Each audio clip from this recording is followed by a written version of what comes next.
Daouda Mine bien en place pour nous parler donc de la loi d'amnistie, le recours de l'opposition ak décision bu conseil constitutionnel Daouda. waaw jërëjëf soxna Dieynaba di nuyuwaat sama naataango yu ma bokkal plateau di nuyuwaat les téléspectateurs de la TFM. di am yaakaar que ni lépp lu ñu fi wax dina jëriñ askan bi. boo gisee laaj boobu nekk laaj bu nga xamante ne ñu bëri ñu ngi koy laaj tey moo di am na benn loi bu nga xamante ne assemblée nationale voté woon nañ ko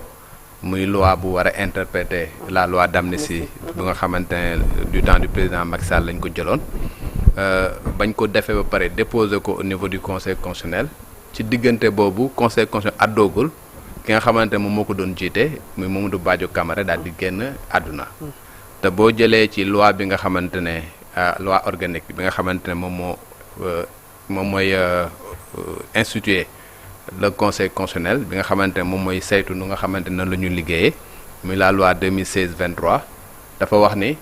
su fekkee ni jot nañ benn requête weer lañ am pour addu ci requête boobu te tey ji loolu moo tax les gens se posent la question ok en l'absence du président bi nga xamante ne génn na àdduna léegi nan la conseil constitutionnel di doxale ba nga xamante ne requête boobu dinañ ci mën a saytu ba jël benn décision bu nga xamante ne moom la Sénégal yëpp di xaar loolu nag pour que ñu mën ko xam il faut que nga dem nga xooli li nga xamante ne moom mooy la loi organique bi ma la wax léegi muy la loi organique 2016-23 bu conseil constitutionnel mais loi organique boobu également dafa prévoir en son article 12 un règlement intérieur donc da ngay combiner da ngay xool rek kii bi mu tëddi loi organique bi mais dafa am renvoi bu mu def ci règlement intérieur bi nga xamante ne c'est un règlement intérieur bu nga xamante ne ñu ngi ko nalake wa sax le président Macky Sall mi ngi jël décret bi en 2021 donc loi bi 2016 la amoon na règlement intérieur bu nga xam ne moom moo fi nekkoon mais règlement intérieur boobu dañ ko réviser en 2021 avec le décret 2021-300 bi nga xamante le président Macky Sall moom moo ko jël c'était le 25 février 2021 boo xoolee ci loi organique bi ci article 23 bi mi ngi wax ni le conseil constitutionnel pour que mu délibérer il faut que la totalité de ses membres teew mais daf ne sauf su fekkee ni am na ñetti membres au plus ñu nga xamante ne dañu am empêchement foofu mais foofu empêchement temporaire la ñu wax dinañ mën a délibérer valablement foofu noonu kon donc li ngay dégg mooy ci boo xoolee ci loi organique bi fi li ñu fi wax yëpp empêchement temporaire la mais boo demee ca règlement intérieur bi nga xamante ne encore une fois ñu ngi ko validé en 2021 ci article premier bi mi ngi wax ni en cas d'absence ou d'empêchement foofu waxuñu fa empêchement temporaire empêchement rek la ñu wax te empêchement ci droit mën na nekk empêchement temporaire mën na nekk empêchement définitif su fekkee ne am empêchement temporaire mooy xaj na dafa feebar là ñu ne temporaire bu fekkee ne définitif génn àdduna également ci empêchement définitif la article 1 boobu daf ne en cas d'absence ou d'empêchement du président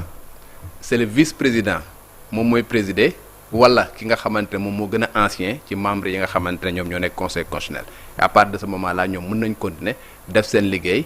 délibérer valablement et puis def li nga xamante ne moom la ñuy xaar ci ñoom donc li ñu ciy mën a dégg mooy problème bii nga xamante ne ñu ngi koy wax c'est réglé par le règlement intérieur du conseil constitutionnel en son article premier bi nga xamante ne nee na bu président conseil constitutionnel absenté wala mu nekk nga xam ne dafa am empêchement vice président bi moom mooy ñëw wuutu ko mën a def liggéey bi ñun mën a délibérer convenablement bu fekkee ni du vice président bi c'est le plus ancien moom mooy présider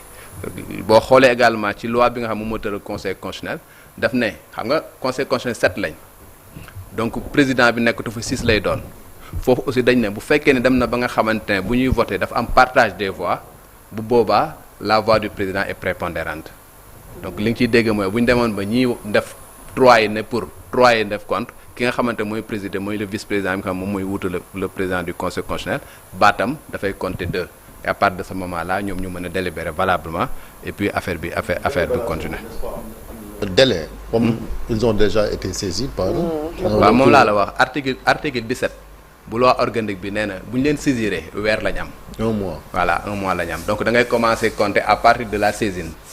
à partir du moment où ay députés de l'opposition saisir nañ conseil constitutionnel date boobu ngay commencer di compter pour 1 mois. Et il n'y a pas de dérogation même avec le cas du décès du président du conseil constitutionnel. non loi bi prévoirul dérogation bu ñu prévoiroon mooy su fekkoon ni le président de la république dafa déclaré woon urgence bu boobaa délai 1 mois bi dañ koy réduire à 8 jours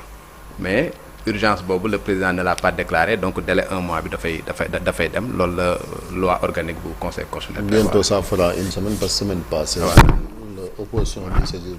donc article 17 bu loi boobu moom moo prévoir le délai d'1 mois. La seule dérogation mooy su fekkee président bi dafa déclarer l'urgence bu boobaa 8 jours lay doon au lieu d'1 mois. du lu bees aussi parce que dafa mel ni Cheikh Tidiane Diakhaté aussi bi muy génn àdduna boobu mi ngi en cours de mandat ñu gis la mel ni kon deuxième fois nga ñu koy. waaw mais booba amul woon recours bu nga xamante ni comme nii bu nga xamante ne dañ ko déposé ñu war cee àddu voilà bii li ci exceptionnel mooy le fait que dañu am benn recours bu nga xamante délai bi nga commencé woon courir te il fallait que ñu régler le problème donc lii c'est une solution transitoire étant entendu que les membres du conseil constitutionnel c'est le président de la République moom moo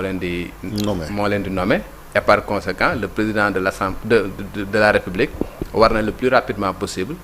nommer keneen ku nga xamante ne moom mooy ñëw compléter la composition du conseil constitutionnel mu nekk 7 sages bu ko nommé ba pare kooku noonu da koy nommé en remplacement de Mamadou Badio Camara et foofu li nga xamante ne loi bi da ko wax mooy dafay ñëw yeggale mandaam bu yeggalee mandaam ba pare moom si boppam mën na amaat un mandat de 6 ans loolu la loi bi wax donc le président buy jël décision day jël kenn ku nga xamante ne moo koy remplacer jëlaat beneen décision bi nga xamante ne nommé le président mën na jël peut-être vice-président bi daal di koy confirmer wala mu jël keneen ku nga xamante ne mu ngi ci biir def ko président wala ku bees ki muy nommé sax mu jël ko nommé ko ba pare daal di koy def président yooyu am na possibilité mu def ko. et dafa tombé contexte boo xamante ni yéene président bi. mooy ñu changer conseil constitutionnel par une cour. mën na nekk prétexte pour def loolu wala tant que mandat conseil bi jeexul mënul nekk loolu. non en fait c'est pas que il faut que mandat bi jeex pour que nga def ko donc le conseil constitutionnel mënul ñàkk exister pour faire son travail. Tant que changé wuloo li nga xamante moom mooy texte yi ba remplacer ko par une cour constitutionnelle dafay continuer di fa dem et tant que mu ngi fi nekk également composition am dafa war a mat donc le fait que le président daal di remplacer ki nga xamante ne moom mooy Mamadou Badio Camara bi génn àdduna yàlla na ko yàlla yërëm. Le fait que mu remplacer ko ça ne change absolument rien à li nga xamante ne moom la mébét que ni dafay dugal benn révision constitutionnelle pour que ñu changer le conseil constitutionnel en cour constitutionnelle conformément à li nga xamante moom la diggoon askan bi avant que mu nekk président de la République. Donc l'un n'exclut pas l'autre donc man pour man li gën a pressé actuellement ni mooy remplacer ki nga xamante mooy Mamadou Badio Camara conseil constitutionnel am sa composition normale kon ne def liggéey bi nga xamante ne mu ngi am parce que des lois vont passer à l'Assemblée nationale des recours il peut y en avoir lieu. À part de cela il peut y avoir des exceptions d'inconstitutionnalité parce que cour d'appel mën nañ fa ñëw benn dossier ñu ni non c'est pas comme à la constitution dafay dem foofu cour suprême également mën na am exception d'inconstitutionnalité dafay dem foofu donc dañu am liggéey bu nga xamante dañ koy def tous les jours donc loolu nag il faut que ñu matale composition bi maintenant compte non tenu de li président li mu bëgg a def bés bu ko bëggee def ba jël un projet de loi yóbbu ko assemblée nationale daal di koy voter daal di changer bu ñu ko promulguer à part de ce moment là bu bees li day ñëw rek wutu bi nga xamante moom moo fi nekkoon et les choses continuent. mais ban délai le président am peut-être pour ñu mën a remplacer Mamadou Badio Camara. non amul benn délai buñ ko jox. amul benn délai buñ ko jox mais dañuy supposer que ni dafa war a nekk lu nga xamante ne le plus rapidement possible. parce que tey bu fekkee ne même le président de la République dañ ne bés bu génnee àdduna yàlla na voilà. yàlla tere ko. voilà donc même la constitution daf ne dafa prévoir fu nga xamante ne le président bu génnee àdduna nan la ñu organiser suppléance am te le président de la République c'est l'autorité suprême. amul vide c'est que le président tey su nekkoon un président de la République boobu pour ne pas dire le président un président de la République bu génnoon àdduna tey automatiquement le président de l'Assemblée nationale dafay ñëw nekk président et il a 60 jours au moins et 90 jours au plus. pour organiser élection donc vacances mënu fa am à partir du moment où même ki nga xamante ne moom mooy jiite moom prévoir nañ lu nga xam waru am vacances yeneen yi nga xamante ne moo nekk ay organes wala mu nekk ay institutions yi nga xamante ne dañ fi nekk ka nga xamante ne moom moo koy jiite bu génnee àdduna également on doit procéder à son remplacement le plus rapidement possible pour que affaire yi dox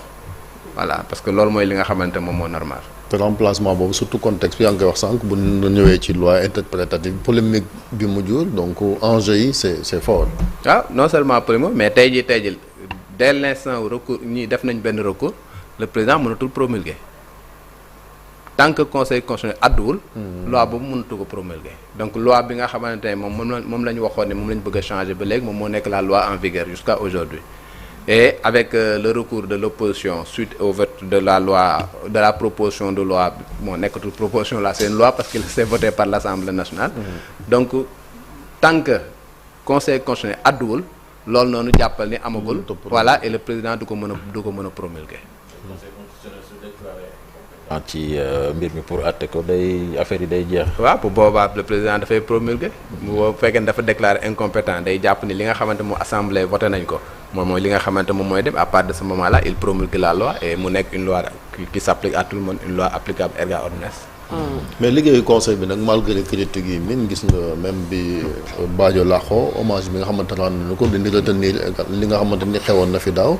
comme si ku dañuy wax dañ koy remplacer par cours mais li nga xamante ni en tout cas jëf nañ ko wane na ni war nañ fi ko fee mën a bàyyi également ak liggéey bi ni xaar ci ñoom. waaw tu sais man dama bokk ci ñi nga xamante ne que mu nekk conseil mu nekk cours terminologie rek la. li ci am solo moom mooy les missions ak prérogatives yi nga xamante ne moom koy jox conseil constitutionnel. mënoon nga ko bàyyi conseil constitutionnel daal di changer la loi organique bu 2016-23 bi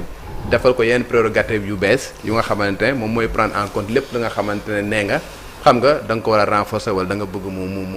mu joyante ko donc tu aurais pu conserver li nga xamante ne moom mooy conseil constitutionnel. boo bëggee également nga changer ko def ko cours constitutionnel te changer woo li nga xamante ne moom mooy prérogative yu conseil constitutionnel yi nga jël ko rek daal di koy jox c'est du pareil au même. donc li ci am solo c'est pas l'appellation